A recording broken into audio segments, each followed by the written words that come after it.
Welcome, everybody, to the Geek Report. This is our kind of dry run before we do our first live episode on public access here in Wilbraham.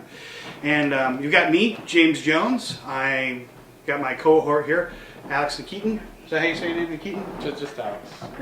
Just Alex? Just Alex. Just Alex? Sorry? Everybody knows me as just Alex. Just Alex. Yes. Just so he's just Alex. Hi, just Alex. But anyways, we're going to be doing a once-a-month show, basically bringing you the hottest things from technology, entertainment, the web. And sometimes trying to explain it. Trying to explain it and make it fun. Kind of, as the show progresses, we're going to try an attempt to make this something more along the lines of screensavers meet Top Gear. Screensavers meets what do you Top think? Gear. No? Yeah, I would think so. Yes, Screensavers meets Top Gear. So we'll try, but not exactly sure. But and tell us what you guys want to see. We'd love to get your comments. And there's many ways of getting a hold of us. You can get a hold of us on Twitter. If you go to twitter.com/The Geek Report, all run together, one word. Also, you can go to facebook.com/something. I don't have that, but I will get that for later in the show. I can't remember off the top of my head. How about just our website? Just go to Twitter or go to geektv.com and leave comments on the videos there, and we'll respond. Also, we're going to be having videos up. We're going to put our shows up on YouTube as well. You can catch us there at youtube.com/The Geek Report. And the other way to get a hold of us, if you want to really get a hold of us, you can send us an email to report@geekreport.tv. And that's kind of where our home's going to be. Base of operations is going to be geekreport.tv. So I hope to see you there, and leave us a message or two, and yeah. So we're going to start up with our very first segment, and we're going to try to do this every show, and it's going to be called The Boot Sector. And The Boot Sector is going to be our new segment show, and we're going to pass it off to Alex. Yeah, well, I don't promise all the news all the time, but I will try to make it fun. Somewhat, more or less. And a reminder, today's show is brought to you by sleep deprivation. There's a lot of it. And sleep, who has time for that anyways? Not me. I don't think any geek does. So, yeah, the news. Google CEO, Eric Schmidt, is stepping down to become a chief advisor to one of Google's co-founders, Larry Page. In the interview, Eric mentioned that he's interested in becoming a host of a talk show, like Jay Lenno or David Letterman, or the Geek Report. Or the Geek Report, yes. The biggest difference between a talk show, any other talk show and Google's talk show would be in the screening of the audience. When you get into the building, there will be a machine that will look like a Google search bar, and you pass through the machine, and everything you're wearing, everything you have with you, and every part of you will be indexed, searched, and immediately become available for searching on Google. I just want to know where this guy thinks he can. I know he's been the head of one of the largest corporations in the world. He made it the largest corporation. I know he made it the largest corporation. But that doesn't necessarily translate to, hey, I'm going to be good on television. True, but he's also going to be the chief advisor to the two people. I know. And his quote was, Google does not need parent supervision anymore. But the thing that gets me with it, how do you go from, hey man, let's give you some really cool apps, some really cool software, let's change the world in technology, to, hey, I want to do a Jerry Springer show. It just doesn't make sense. It really doesn't. The other big news that have been happening, not all of these are like very fresh news. Some of them have been around for a little bit. You know what? We're doing the show once a month. Some of the news might be a little bit stale. Right. So Verizon announced its partnership with Apple to bring an iPhone to the CDMA network. It finally ended a 3-year-long debate between all of the Verizon people who were like, hey, your Verizon iPhone is coming soon. Yeah, finally, there's no more nagging, there's no more hateful emails. There's no more huge blog post about it. I think there's a couple of forums dedicated to it. Who knows? It was really annoying. It was really annoying. But it brought up a new issue. Now all of the Apple fanboys with iPhones on AT&T are kind of perplexed. They have no idea what to do with a device that actually gets reception. Now wait a minute. I haven't had problems with drop calls. I don't know what it is. You live next to an AT&T. You may have a microcell, and they carry with you at all times. I don't know. I've never had a problem with AT&T. The only thing that I've started to notice, and it is kind of making me want to switch to Verizon now, is I had,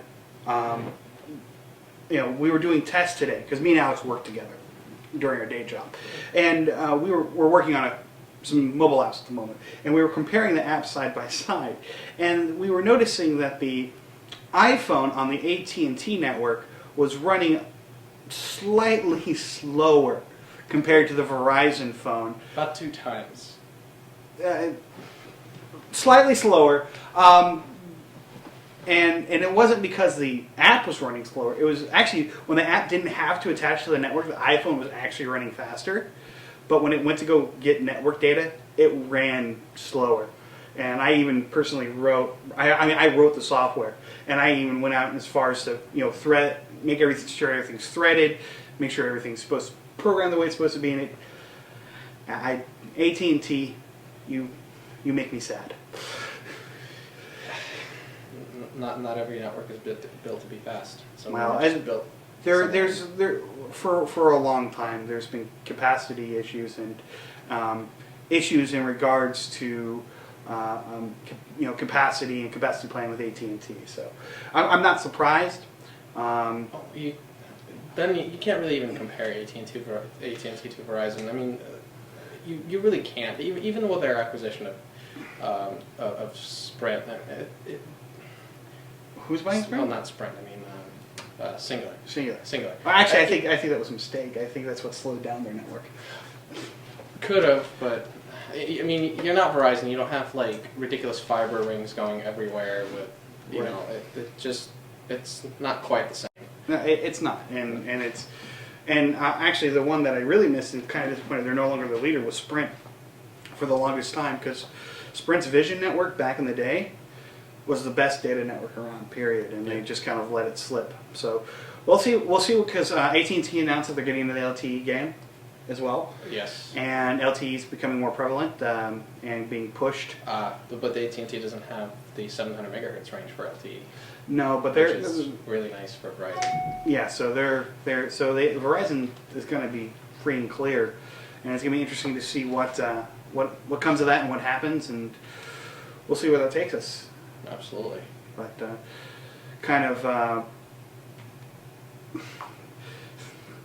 sorry, I'm reading ahead to the next news, and no, bring it back. We weren't done yet. Bring it back. Go backwards. Oh, wait. Yeah, wait. Possibly? Yeah. There. Oh, no. Awesome. Stop. Sorry, we're playing with a teleprompter. All right. Oh wait, no, that's way too far back. Way too far back. Oh, that one. We're on that one. Yep. We're on that one. Your hard-earned money at work. IRS is releasing an app for Android and iOS. It just requires you to put in your social security number, your filing status, your earnings, probably your names, who knows. You put it into the application, and you are now able to check on your mobile phone the status of your return, your federal tax return, or how late your payment is. Yes, maybe it will notify you on the devices, like just like a shaking hand every time you power it up when you're late. No, you know what they're going to do with it, particularly iPhone, because you can do the push notifications. You're going to get them at like 3 a.m. You're going to forget to turn your phone on vibrate, and you're going to be dead asleep. A really good dream. You're on a beach somewhere, sipping on a pina colada, and all of a sudden you hear this in the middle of the night, and it's the IRS sending you a push notification asking, "Where's my $1,500?" Yes. Bottom line still is you should never put in a social security number in your device. And writing a keylogger for a smartphone has never had a bigger payout than after this app is going to be released. And it was approved, so in both. Apple approved it? Absolutely. You can get it. Apple, for shame. They figure it's the federal government. No, You don't get I'm sorry. You don't get security with it anyways. The cables. Okay, approved this it. is the same company. We had this debate at work. This is the same company that will no longer allow an application to pull a telephone number directly from your phone. You're using it on a phone, but my app can't ask the system, what's your phone number? Now, and I understand that it was for privacy reasons, but they can't even make it such a way where I can still ask for it and it'll let you decide if you can give it to me or not. I actually have to prompt you so you can type it in. They prompt you for your social security number. I know they prompt you, but still, no mobile app should ever ask you for your social security number. I do not recommend this app. I would not use this app. If I want to know what's going on, I'll use e-file. Thank you very much. Amen. Microsoft has been reported frequently asking for Intel for a 16-core Atom CPU. This comes after Microsoft's announcements at the Consumer Electronics Show earlier on this year of a version of Windows, Windows tablet that will run on the Atom processors. I think most of the other operating systems did very well when the Atom came out, any ultra-low power CPU technology, and they have made their software more efficient, and they made it run very well on the hardware that was provided. But I guess Microsoft's ideology goes a little bit differently. Instead of making applications more run on the hardware that you have, think not of conforming to the platform. Make the platform conform to your resource hogging needs. That's apparently why rewrite the software, the hardware, when all we have to do is ask for more hardware. I don't get that. I mean, why? I don't. Guys, don't get us wrong. This is not let's bash software makers evening. I know we've done it in the last 3 stories, but this goes to again to the mindset that has been put into Microsoft software designers for decades now. They've been writing code that is so power hungry, and you literally I don't think to upgrade to the latest version of an operating system that you have to go out and buy a new computer. My Macs, I've been running OS 10 for almost a decade now, and I've only had to switch my computer once. And that's because I wanted to do more stuff. Not because the operating system required me to, but because I wanted to. I think it was 10.6 that finally dropped support for PowerPC. PowerPC. Right, but it's been, I remember in PowerPC, Apple going Intel, it was 2004, 2005? Yeah, so it's been quite a long time, and these things were still supported. I didn't need to buy another computer. And the other thing is, I'm a big advocate of Linux, and let me tell you, I can still run the newer versions of Linux back on my Pentium 2. So I don't understand it. Why they're pushing them for a 16-core processor? I know maybe they want to do something like Sun is doing with their Solaris boxes. You know, they've got how many cores do those processors have? Those Sparks. It's not necessarily the cores though. They have quad core Sparks now and 16-core Sparks, but the thing with Sparks is you can push 16 or 8 to 16 instructions through each core. So, or 8 instructions I think through each core, and that's why they're doing it. So for databasing instances, you get. I mean, and for you guys who don't understand, well, basically, there's another company out there, Sun Computers, Sun Microsystems. They make their own computers, and they use a specialized processor for their servers, and they can do, most processors nowadays, When they would say quad core, it means they can do 4 instructions at the same time. They can have what appears to be 4 processors at the same time. i7, since they're hyper-threaded, can do technically 2 instructions per core. Right. So that means they can do 2 things at the same time. So instead of trying to take all these commands from all these different windows and pushing it down one pipe, they can spread them across a whole bunch of pipes, or processors, in this analogy. But Microsoft, whose current operating system can happily operate in a 4-core and if they're hyper-threaded 8 type scenario, wants 16. Well, they're ultra low power, so I guess they need that processing power. But no. Ultra low power means they can still do the same thing, but with less power. And they're also like 1.2, 1.4, 1.6 gigahertz cores, so they want the processing power. So basically, they don't want to optimize the software for the processor. And I got a question: who wants to run a server on an Atom chip?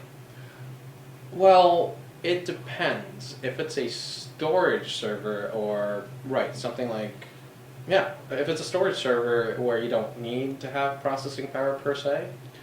I guess. Well, I mean, that is very true, because you don't necessarily need a huge amount of power for like a network storage device or anything like that. You need fast IOs though.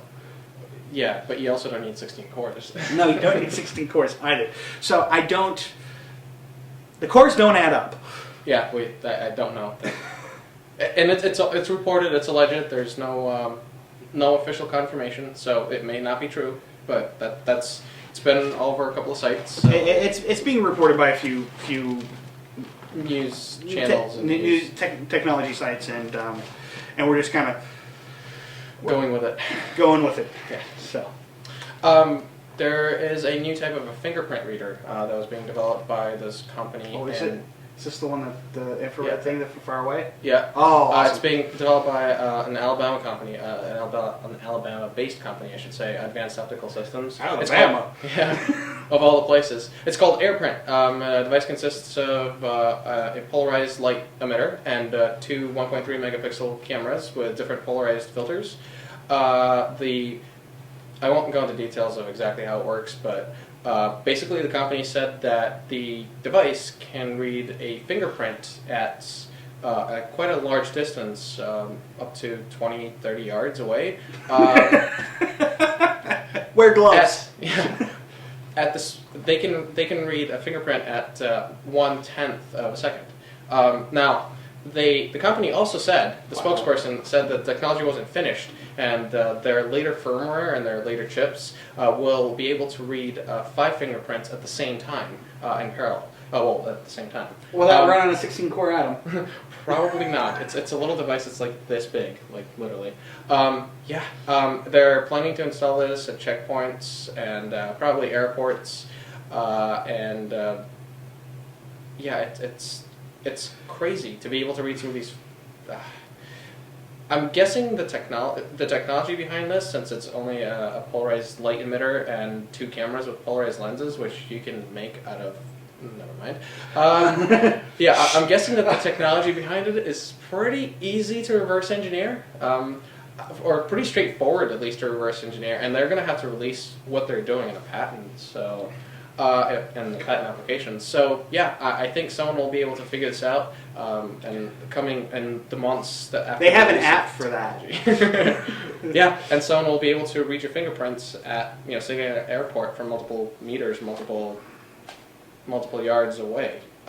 Someone will be able to steal your identity from multiple yards away, especially with everything going. Everything going by No. It's that because it's just because of that they're going to be. That's why they're going to give everybody the implanted chip instead, so they can't steal your fingerprints. So your fingerprints, No, they can still steal your fingerprints, but it won't matter. You'll have a chip instead. Will there be an opt-out option? We're not here to talk politics. They get to choose which hand that gets. Never mind. Is that it for news? That's pretty much it for news. The device is called AirPrint. You can look it up online. Well, That's just for the short news. We're supposed to have kind of a short program. We were- can talk about other stuff. We can talk. Well, actually, the thing I wanted to talk about Yeah. is this thing I've got right here in front of me.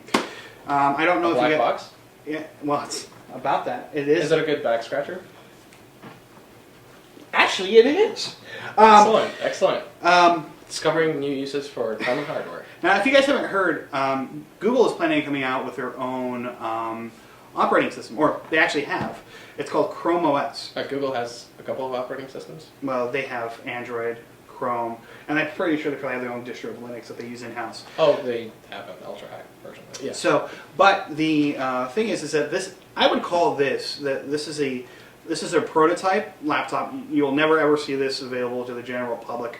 I signed up for the pilot program, and I begged and pleaded with their media department to let me do it so I can write a review for it for my other website, AskOutcast.com. But I want to say it's very nondescript. I actually put the sticker on there so you could tell it was a Google computer. It's got some keys here. Very Mac-ish type keyboard. It does have the 2-finger scroll so it does have a few gestures that it can respond to and understand on the trackpad. Does the trackpad click? Trackpad does click. All right. All right. Oh, higher. I'm seeing your click down here. Oh, okay. So it's very. I find it. This is a. It was interesting because the way that Chrome OS works, it's basically the Chrome browser full screen, and I know that isn't doing it justice after spending some time with this device. I quite enjoy it. I didn't realize how much I only use my web browser when surfing, not surfing, but when I'm using my computer. I spend very little time in other applications unless I'm having to deal with something with content creation or I'm actually writing a program. You can do that in a browser. There's plenty of text editors. Yeah, I know there's plenty of text editors, but with what I do, I mean, I literally spend all my time inside a web browser. So I really think Google's onto something with this, and I'm actually. Do you think Google would do anything if they weren't sure that they were onto something? Have we seen a lot of failed Google products other than the Buzz? Google Wave. Buzz, yes. Well, but Buzz died a horrible. I actually. Buzz never lived. How about that one? It's still around, but it's not what Google wanted it to be. The other thing is that the Google Wave, they still got some advocates out there, and actually got picked up by the Apache group. So it still may have life. It probably will, yeah. I mean, I still see Google Wave as a replacement for email. One day, it's not quite ready yet. No. But back to the laptop. It's basically it runs an Intel Atom chip. It was funny in the box. Not a 16-core one, though. Not a 16-core one. It's a dual core though. The cool thing about it, the funny thing about it was that when I opened the box, it says there was a little card in it that says if you crack this open, you'll find Intel inside. And actually, this is the prototype name is the CR48, and I don't know where they got the name from. There's speculation, but I'm not exactly sure. But they've sent this out as a pilot program to developers, to people who they want to have try it, to people who write reviews, and they've actually have pushed people to say, hack this system, do what you want with it, show us what you can do, and just in case you guys ever get your hands on one or ever interested in trying to find them or find them on eBay. eBay, yes. I just wanted to show you guys something real quick, a little trick I learned last night, or not last night, but the 2 nights ago. Check out that battery though, 8 hours battery life. That's a huge honking battery. Well, It's okay. nothing. 8 hours battery life. I'm sure it's a Now lot I smaller know than you're not going to be able to zoom in on this, but right next here to the battery connector, you'll find a little sticker right here. And this is documented on Google's website as well, so I'm not giving away the show. Actually, this is kind of what, I'll show it to the internet audience. That's kind of what the sticker looks like. And it sits right over this thing here next to the battery. Actually, I almost missed it the first time trying to find it. But peel the sticker away and you'll find a little dip switch in there. If you flip that dip switch up to the left that's towards the connectors, you'll actually put the laptop in development mode. And that'll actually give you access to root shell, which any Linux geek knows you need root shell. And also, don't be disturbed by this little warning here. This just is telling you Chrome OS verification is turned off. You know, press spacebar to start recovery. Now, that's just for people who mistakenly have put it in development mode or something horrible has gone wrong with your computer. And this puts us in a... Is that a feature? That's a feature. So what you want to do when you get to the screen, just to continue on, is hit Control D, D for developer, and it will boot up as it normally will. Or then you got the Chrome logo. But actually, if you have teenagers or kids that just want to do Facebook and email and stuff, Chrome OS is not a bad option after spending some time with this device. I think it's a very viable solution for people. For a non-existing problem? Yeah. I think for people who just want the web, this is actually a really good way of going. I just want the web. You just want the web? No, I am the web. You want the internets, and you want it in large quantities. Into tubes, yes. Into tubes. Jumbo packets. Yes, if they're fried with coconut. But so anything big in technology you think's going on? The PlayStation, the next yes! PlayStation Yes, portable, next PSP, called the NGP project, announced 2 days ago. Ridiculous hardware. It's a quad-core chip, a quad-core CPU with a quad-core GPU. It's going to come with a cell chip, so you can connect it to a network and be able to download games online and play games online. I'm still caught on the quad-core GPU piece.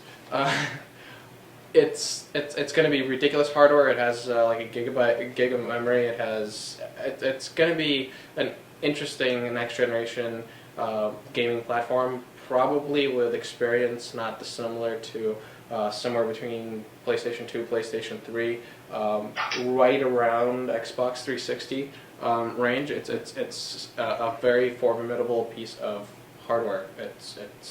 I saw the specs on this thing, and I'm quite excited because for me, I finally got a Wii this Christmas, and to me, I consider myself a video gamer, but I'm always dealing with legacy video games.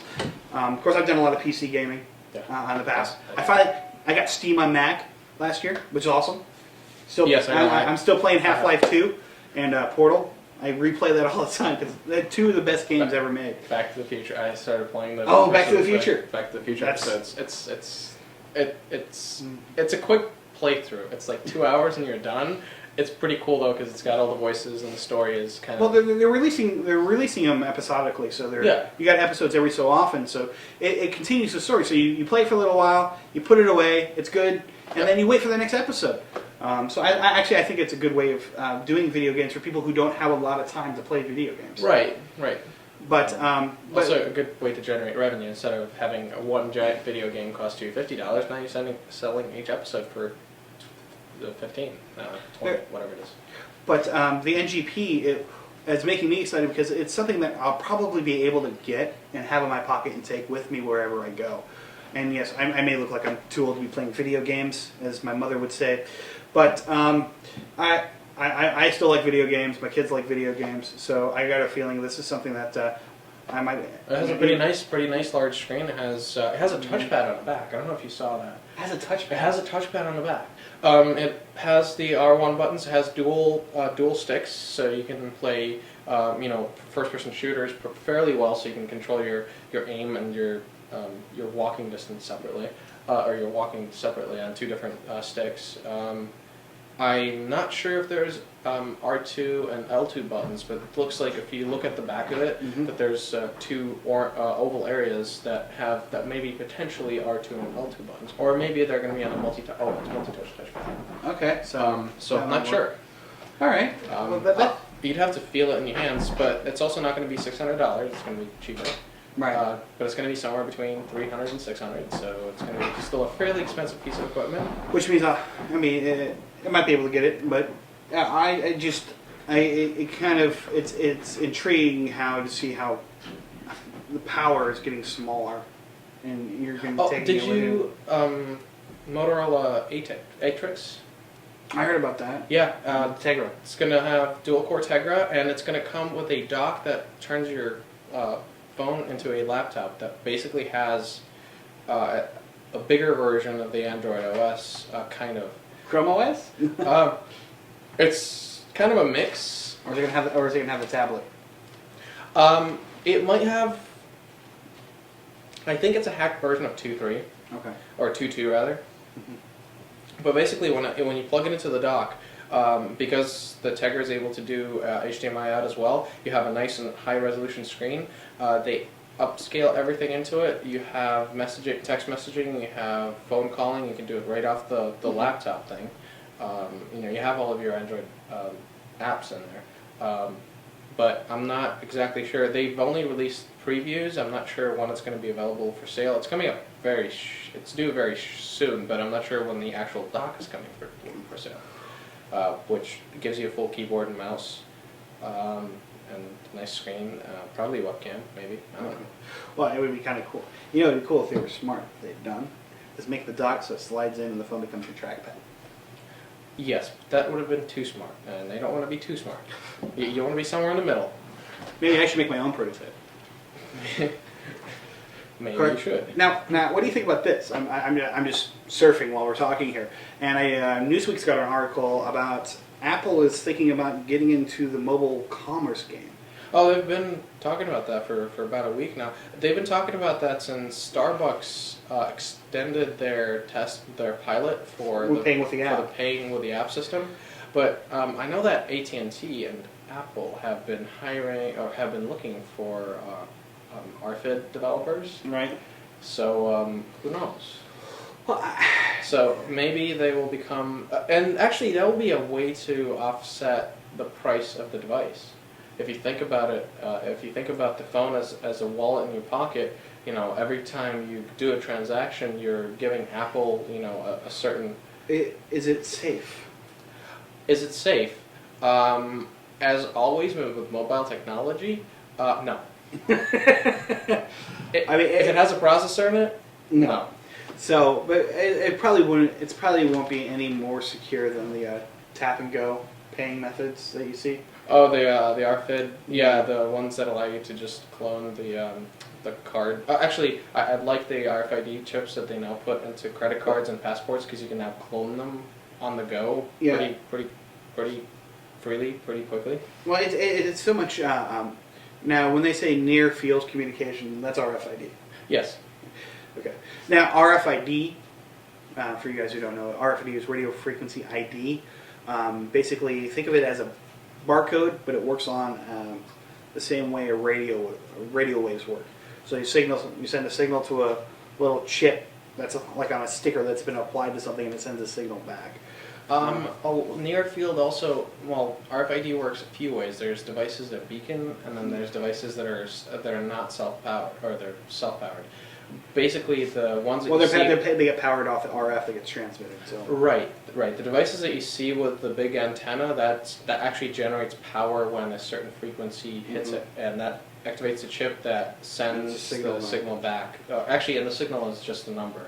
Of the idea of the chip usually. Actually, they have some newer ones where you can actually store data on the chip. Yeah, it will send stuff back on that. But the other kind, the beacon kind, the same kind that was actually used in Badges for Hope this past year, that allows you to track devices because they beacon every now and again. That can actually be made fairly secure.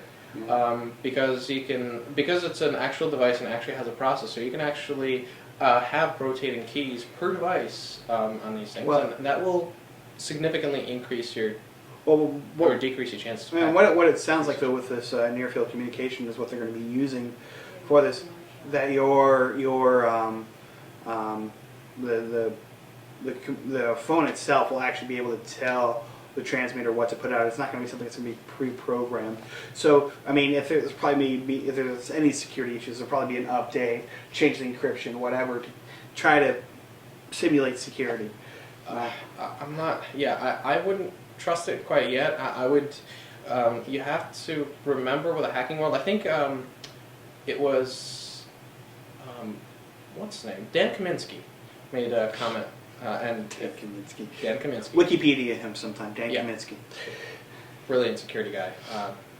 He made a comment. I think he said that hackers, and I'll be kind of paraphrasing quite a few of his talks, that hackers are often lazy to break technology because you don't hear about it at first, and then it kind of goes into the mainstream, and then eventually somebody says, "Hey, this is popular. Why don't I break it?"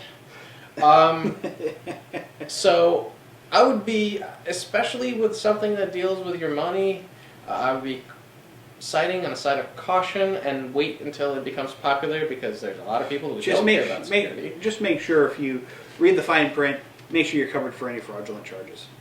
Yes. Well, it's kind of the end of the show now. We started late, so we're gonna end it here. But we thank you all for joining us, and we hope to see you soon. And we should actually be doing a live, because you guys are going to be watching this and it's going to be recorded. But we should be doing a live show, hopefully within 2 to 3 weeks, and we'll catch you then. I'll have more news, I promise. Oh, you have plenty of news. No, I didn't. You have plenty of news. Oh, okay. Anyways, thanks for joining us. It's been the Geek Report, and don't forget, if you want to get in touch with us, twitter.com// The Geek Report, or report@geekreport.tv. Call him, track him on U.S. satellites, find him. Never No, mind. stop it. No.